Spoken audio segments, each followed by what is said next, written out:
7 फरवरी का इंटरमीडिएट का केमिस्ट्री का ये वायरल क्वेश्चन पेपर है और यही आपका प्रश्न एकदम सेम टू सेम एग्जाम में आने वाला है। आप देख सकते हैं इंटरमीडिएट एग्जामिनेशन 2025 और यही रसायन शास्त्र का एग्जाम में आपके प्रश्न आने वाले। मैं पूरी गारंटी के साथ कहूँगा यहीं से आपका पूरा का पूरा ऑब्जेक्टिव लड़ेगा, यहीं से आपका 2 नंबर वाला टोटल प्रश्न लड़ जाएंगे। चलिए एक एक प्रश्नों को देखते हैं। 2025 का ये केमिस्ट्री का वायरल क्वेश्चन पेपर है। देखिए यहाँ पर जो है कुछ निर्देश दिया है कि आपको जो केमिस्ट्री में 70 को ऑब्जेक्टिव देगा, जिसमें से 35 को ऑब्जेक्टिव को OMR शीट में आपको भरकर आना है। ठीक है, ऑब्जेक्टिव की ओर बढ़ते हैं और एक एक प्रश्नों को देखते हैं आखिर क्या है ऑब्जेक्टिव।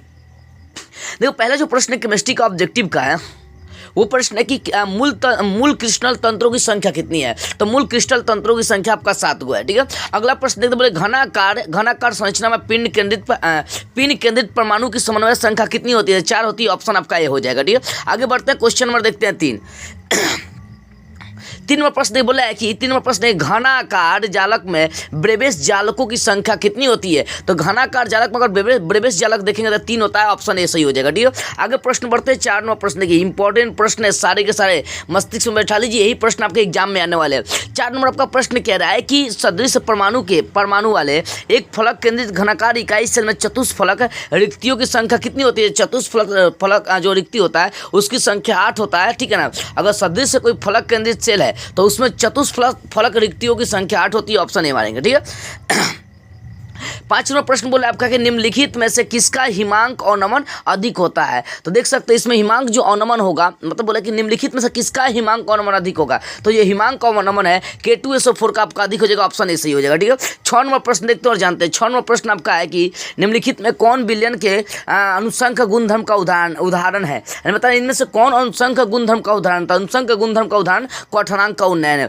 ठीक है, 7वां प्रश्न देखते हैं। 7वां प्रश्न आपका है बोला कि अगर 18 ग्राम ग्लूकोज किसी विलायक के 1000 ग्राम में उपस्थित है तो विलयन की मोललता ज्ञात करना। चलिए मोललता निकालिएगा तो 8 का डी करेक्ट आंसर जो है 0.5। आगे प्रश्न को देखते हैं 8 नंबर बोले कि 1 फैराडे बराबर 96,500 कूलम होता है। इसमें 96,500 कौन डी हो जाएगा। ठीक है, अगला प्रश्न देखते हैं 9 नंबर प्रश्न देखिए बोला कि जलीय घोल में एक अणु यानी K4 और यहाँ पे एक यौगिक दिया K4FeCN6 द्वारा कितने आयन प्राप्त होते हैं। यानी जो आपका जलीय घोल दिया इसमें कितने आयन प्राप्त होगा ये बताना है। चलिए 9 का करेक्ट आंसर हो जाएगा 2, यहाँ से 2 आयन प्राप्त हो जाएगा। ठीक है, आगे 10 नंबर प्रश्न देखिए लगभग 70 को ऑब्जेक्टिव जो सेम आपके एग्जाम में आएंगे 100%।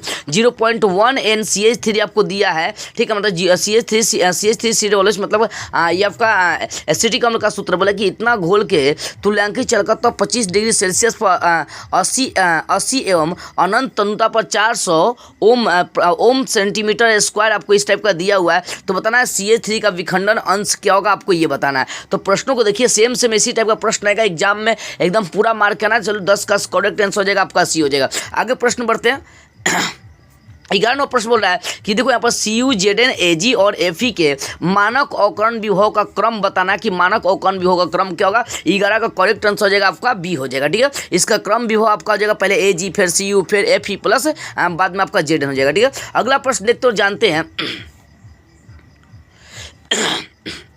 देखो 12 नंबर प्रश्न निम्नलिखित में कौन द्वितीयक सेल है। बताना कि निम्नलिखित में कौन द्वितीयक सेल है। तो द्वितीयक सेल लेड स्टोरेज बैटरी है। जो बैटरी है ना वो आपका द्वितीयक सेल होता है। 13 नंबर प्रश्न देखिए 13 नंबर प्रश्न आपको दिया है कि यहाँ पर देखो ABC तत्वों के मानक अपचयन विभव का मान क्रमशः आपको दिया है प्लस 0.68 मतलब 68 विभव एक तरह से बोलिए। यानी कहने का मतलब होगा कि ABC 3 को योग दिया जिसका मानक विभव प्लस 0.68 वोल्ट और दूसरा दिया माइनस 2.50, तीसरा दिया माइनस 0.50 वोल्ट दिया है। तो उनकी अपचयन शक्ति आपको बताना कि आखिर इनकी अपचयन शक्ति क्या हो जाएगी। ठीक है ना, तो 13 का करेक्ट आंसर मारिएगा डी, इनकी अपचयन शक्ति 13 का डी हो जाएगा। आगे 14 नंबर प्रश्न देखते हैं। 14 नंबर जो प्रश्न आपको बोला है कि किस कोटि की अभिक्रिया के लिए अभिक्रिया के वेग एवं वेग स्थिरांक की इकाई लगभग समान होती है। तो शून्य कोटि की अभिक्रिया के लिए 14 का ये मार लेंगे। 15 नंबर प्रश्न आपको बोल रहा है कि प्रथम कोटि की अभिक्रिया के वेग स्थिरांक की इकाई क्या होगी। जो प्रथम कोटि की अभिक्रिया उसका वेग स्थिरांक की इकाई आपका होगा प्रति समय T⁻⁻1 आपका हो जाएगा। ठीक है, क्या हो जाएगा T⁻⁻1 होगा। आगे 16 नंबर प्रश्न देखते हैं। 16 नंबर जो प्रश्न वो देखिए 16 नंबर प्रश्न आपका कह रहा है कि अभिक्रिया दिया A से B के लिए अभिक्रिया के वेग का निरूपण निम्नलिखित में से किनके द्वारा किया जाएगा ये आपको बताना। चलो 16 का करेक्ट आंसर हो जाएगा आपका सी हो जाएगा। ठीक है, अगला प्रश्न देखिए 17 नंबर प्रश्न देखिए 17 नंबर 17 नंबर प्रश्न है, निम्नलिखित में से कौन सा कारक अभिक्रिया के दर को प्रभावित करता है। अभिक्रिया के दर को बताना है कौन प्रभावित करेगा, तो 17 का डी मारेंगे, इनमें से सभी प्रभावित करेगा अभिक्रिया के दर को। ठीक है, आगे 18 नंबर प्रश्न बोल रहा है आपका कि एंजाइम है, एंजाइम क्या है ये बताना है, तो 18 का करेक्ट आंसर हो जाएगा डी, एंजाइम जो है इनमें से सभी ऑप्शन हो जाएगा। ठीक है, अगला प्रश्न 19 नंबर देखी जाए, 19 का बोल रहा है कि निम्नलिखित में से कौन टिनल प्रभाव दर्शाता है, तो जो सौर सेल होता है ना वो दर्शाता है, ऑप्शन सी मारिएगा। ठीक है, 20 नंबर प्रश्न देखते हैं।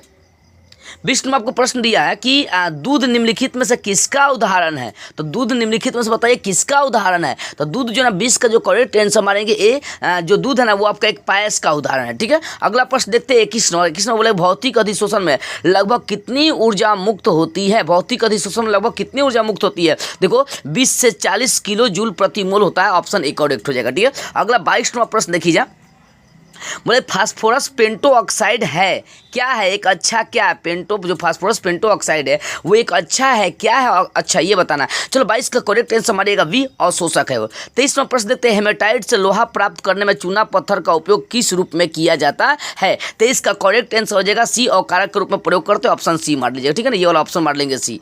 आगे प्रश्न देखते हैं 24 नंबर प्रश्न देखिए, 24वां प्रश्न, निम्नलिखित में से कौन धातु साइनाइड विधि द्वारा प्राप्त होता है, इसमें कौन ऐसा धातु है कि बताना है कि वो साइनाइड विधि से प्राप्त हो जाएगा। देखो 24 का जो करेक्ट आंसर हो जाएगा आपका ये हो जाएगा क्रोमियम। आगे 25 नंबर जो प्रश्न है बताना है, 25 नंबर प्रश्न, 25 नंबर बोला कि गैलेना निम्नलिखित में से किस धातु का अयस्क है, बताना है गैलेना जो है ना वो किस धातु का अयस्क है, तो 25 का भी हो जाएगा लेड, मतलब पीबी यानी आपका पारा का अयस्क। ठीक है, आगे बढ़ते हैं 26 नंबर प्रश्न देखते हैं।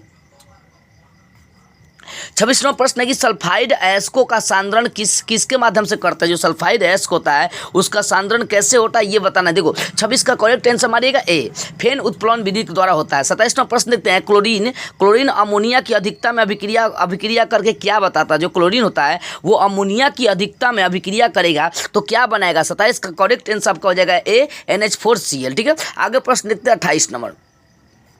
28वां आपका प्रश्न है कि निम्न में से किसमें पी पाई बॉन्ड डी पाई बंधन बनने का कार्य करता है, किसमें ये वाला बंधन बनता है ये बताना। चलो 28 का करेक्ट हो जाएगा आपका डी हो जाएगा। ठीक है, अगला प्रश्न देखते हैं 29 नंबर। बताने वर्ग 16 के तत्वों को क्या कहते हैं, ये प्रश्न बोला 29 नंबर कि वर्ग 16 के तत्वों को क्या कहते हैं, तो वर्ग 16 के तत्वों को चलकोजन कहते हैं, ऑप्शन बी मार लीजिएगा। ठीक है, अगला प्रश्न देखते हैं 30वां प्रश्न है कि प्रथम संकरण श्रेणी में उच्चतम ऑक्सीकरण अवस्था प्रदर्शित करने वाला तत्व कौन है, जो प्रथम संकरण श्रेणी है उसमें सबसे अधिक ऑक्सीकरण अवस्था कौन दर्शाता है ये बताना, तो उसमें सबसे अधिक जो ना मैग्नीज दर्शाता है, ऑप्शन डी मार लेंगे। ठीक है, आगे देखते हैं 31वां प्रश्न देखते बोल रहा है कि निम्नलिखित में से किस तत्व में 4F ऊर्जा स्तर क्रमिक रूप से बढ़ता है, यानी बताना निम्नलिखित में से कौन ऐसा तत्व है जो 4F ऊर्जा स्तर क्रमिक रूप से लाइन से आपको भरने का कार्य करता है। चलिए जो 31 का करेक्ट आंसर मारेंगे वो 31 का आपका करेक्ट आंसर हो जाएगा बी हो जाएगा एक्टिनाइड। ठीक है, बी मार लेंगे। आगे देखते हैं 32 नंबर। देखो यहाँ पे एक यौगिक दिया हो, इसमें बोला है क्रोमियम की यानी Cr की समन्वय संख्या दिया है ये वाला, तो इसको हल करिएगा। ठीक है, इसको हल करना पड़ेगा। चलो इसको बस दिमाग में बैठा लो कि K3Cr C2O4 का होल 3 अगर होगा तो इसमें क्रोमियम Cr का यदि आपको समन्वय संख्या चाहे ऑक्सीकरण संख्या पूछेगा तो इसका करेक्ट आंसर मारेंगे 3 होगा। ठीक है ना, बाहर अगर K3 है तो वहाँ पर मार लेंगे 3 हो जाएगा। ठीक है, लॉजिक से इसको बस याद रखिएगा। देखो 33वां प्रश्न क्या कह रहा है, बोला निम्नलिखित में कौन, देखो प्रश्न 33वां प्रश्न है निम्नलिखित में कौन अनुचुंबकीय, बताना ये कौन इनमें अनुचुंबकीय आपको ये बताना। चलो 33 का करेक्ट आंसर मार लेंगे वी।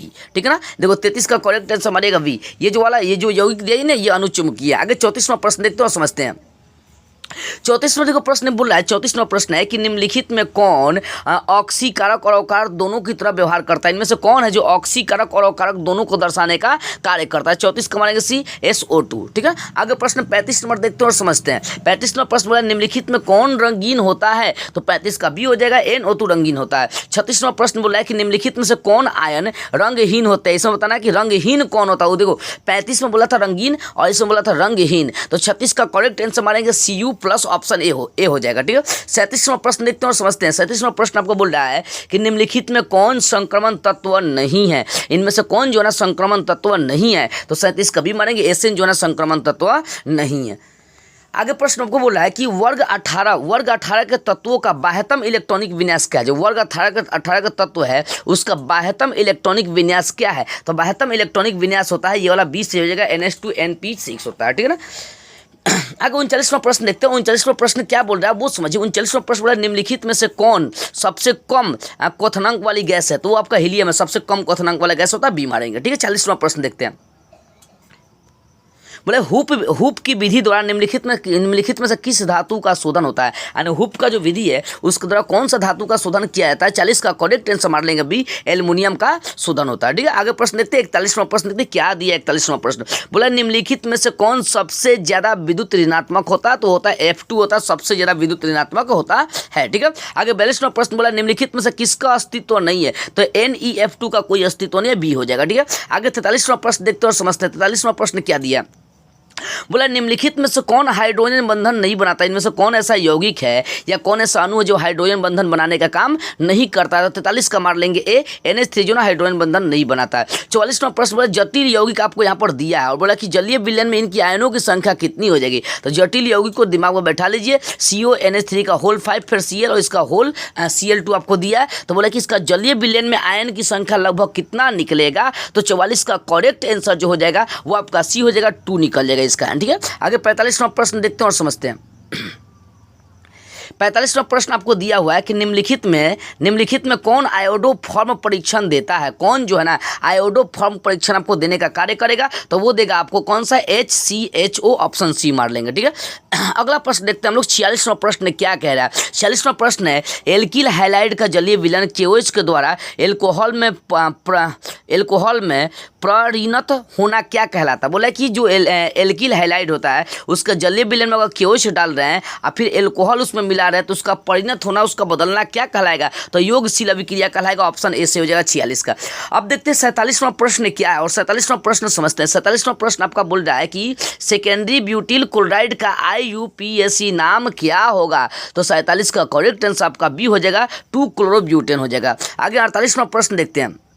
48वां प्रश्न बोल रहा है कि निम्नलिखित में से कौन मिथाइल हैलाइड है। बताने कि जो 4 ऑप्शन है इनमें से कौन आपका मिथाइल हैलाइड है। तो ऑप्शन बी मारेंगे, CH3, CBr और CH2, ये ऑप्शन बी करेक्ट हो जाएगा। आगे 49वां प्रश्न देखते हैं। 49वां प्रश्न देखते हैं और समझते हैं। निम्नलिखित में से किसका उपयोग निश्चेतक के रूप में होता है। 4 ऑप्शन दिया और बताना किसका निश्चेतक के रूप में प्रयोग करने का कार्य करते हैं। तो 49 का करेक्ट आंसर हो जाएगा ए, निश्चेतक मतलब होता है नींद सुलाने में, बेहोश करने में, ठीक है। तो ऑप्शन ए हो जाएगा क्लोरोफॉर्म का प्रयोग करते हैं। आगे 50वां प्रश्न देखिए और 50वां प्रश्न को समझते हैं ध्यान से। एक एक प्रश्न को समझिए, एकदम हल्का हल्का आपको प्रश्न दिया है। देखो 50वां भी क्या बोल रहा है कि 2 यौगिक दिया C2H5OH, ठीक है ना। यहाँ बोला है कि CH3O CH3, वही चीज़ दिया है, दोनों क्या है बताना कि समावयी, स्थान समावयी है, वही है, बशर्ते स्थान चेंज किया। C2H5OH दिया ना, इसी को सजा के इधर उधर कर दिया। बताना ये दोनों क्या है। तो चलो 50 का करेक्ट आंसर मारेंगे बी, ये क्रियाशील समावयी है। 51वां प्रश्न बोला प्राथमिक एल्कोहल को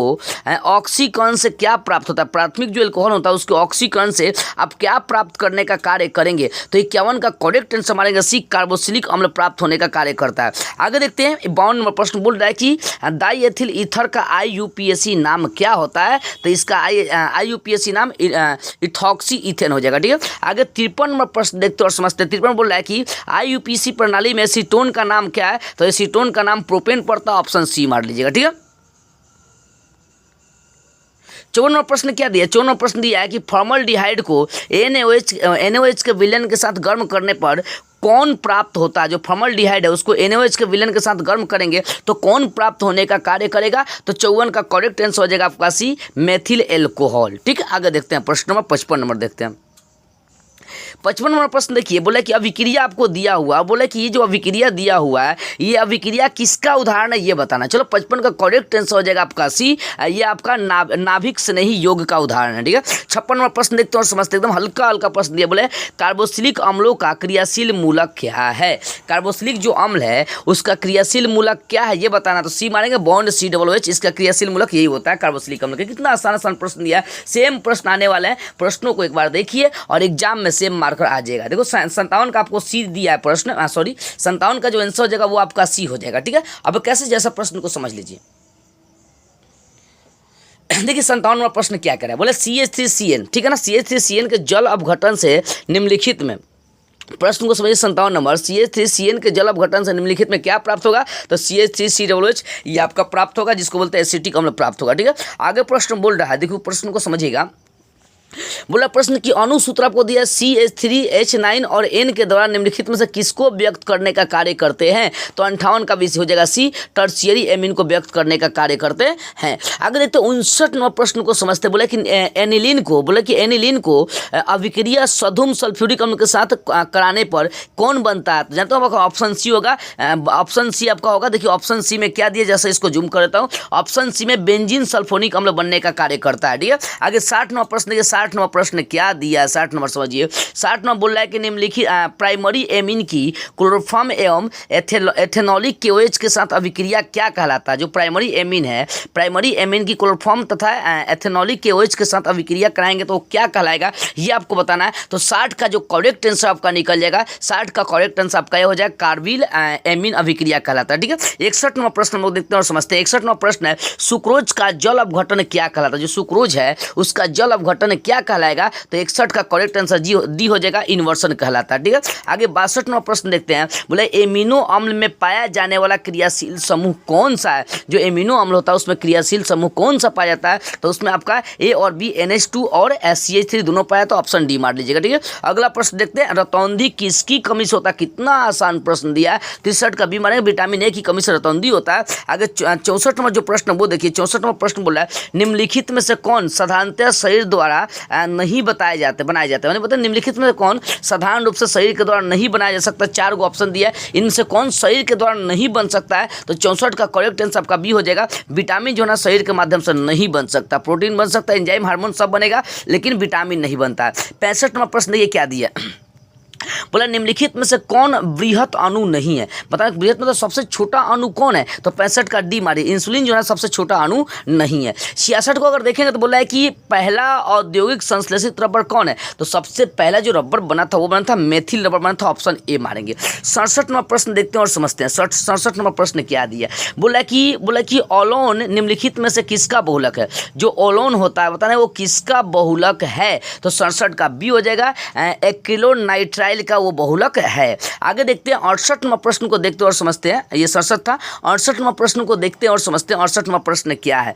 68 नंबर प्रश्न आपको दिया हुआ है कि RNA में मौजूद प्यूरिन बेस कौन सा है? बताना कि जो RNA है उनमें प्यूरिन बेस बताना है कि कौन सा है। तो चलो 68 का डी हो जाएगा, 68 का जो डी होगा यूरेसिल। RNA में यूरेसिल बेस पाया जाता है, जबकि DNA में वो दूसरा होता है यूरेसिल, एक तरह से थाइमिन पाया जाता है। ठीक है ना, वो समझते हैं। आगे 69 नंबर और अंतिम प्रश्न देखते, 69, 70, 70 का ऑब्जेक्टिव है ही। देखो 69 नंबर, न्यूक्लिक अम्लों में निम्नलिखित में कौन सा सही क्रम है? यहाँ अम्ल दिया है और कौन सा क्रम सही है ये बताना। तो 69 का आपका ए हो जाएगा, ए वाला ऑप्शन सी हो जाएगा। और अंतिम प्रश्न देखते हैं 70 नंबर, निम्नलिखित में से कौन सा कार्बोहाइड्रेट वनस्पति कोशिका का आवश्यक घटक है? कौन सा कार्बोहाइड्रेट वनस्पति कोशिका का आवश्यक घटक है ये आपको बताना। चलो 70 का करेक्ट आंसर हो जाएगा बी, सेल्यूलोज। ये वनस्पति कोशिका का आवश्यक घटक है। तो इस तरीके से मैंने आपको 70 को ऑब्जेक्टिव बता दिया और इस 70 को रट लीजिए, 100% सेम का सेम यही आपका प्रश्न जाकर लड़ जाएगा एग्जाम में।